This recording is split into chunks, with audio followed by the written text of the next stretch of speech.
ఇక కుంభమేళాలో తొక్కిసలాట జరగడం బాధాకరమని రాష్ట్ర గనుల శాఖ మంత్రి కొల్లు రవీంద్ర తెలిపారు.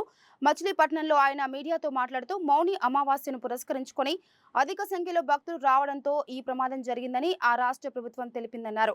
త్వరలో మన రాష్ట్రంలో జరిగే కృష్ణా గోదావరి పుష్కరాలకు కట్టుదిట్టమైన ఏర్పాట్లు చేపడతామని ఈ సందర్భంగా ఆయన తెలిపారు. నోబెల్ కాలనీకి చెందిన ఎస్తేర్ అనూహ్య మరి ఆ కేసుని ఒక సంచలనమైనటువంటి భారతదేశంలో ఒక సంచలనంగా ఉన్నటువంటి కేసు నిన్న సుప్రీంకోర్టులో కొట్టివేయటం అనేది కొంత బాధాకరం.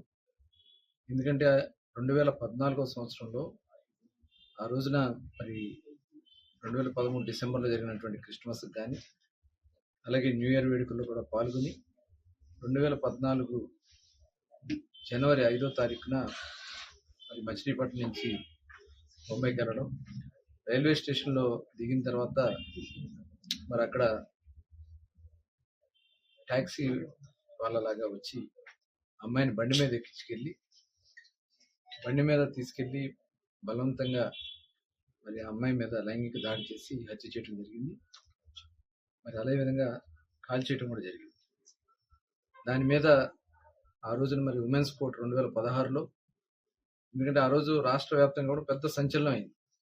పెద్ద ఎత్తున ఆందోళన కార్యక్రమాలు, ఆనాడు హోమ్ మినిస్టర్ గారు కూడా ఇన్వాల్వ్ అయ్యే కేసులు వెంటనే రిజిస్టర్ చేయటం, ముద్దాయిని అరెస్ట్ చేయటం, ఆ సీసీ ఫుటేజ్లు అన్నీ కూడా బండి మీద వెళ్ళడం అన్నీ కూడా సీసీ ఫుటేజ్లు అన్నీ కూడా మేము ఆ రోజు చూస్తాం జరిగింది.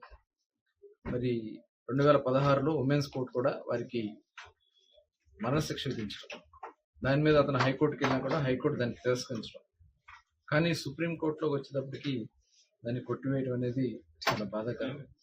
ఎందుకంటే వాళ్ళ ఆడబిడ్డల మీద జరుగుతున్నటువంటి అఘాయిత్యాలకి మరి అక్కడ ఉన్నటువంటి సాక్ష్యాలతో కోర్టు ఇచ్చినటువంటి తీర్పులతో కూడా సంబంధం లేకుండా మరి ఇటువంటి తీర్పు రావడం అనేది బాధాకరం.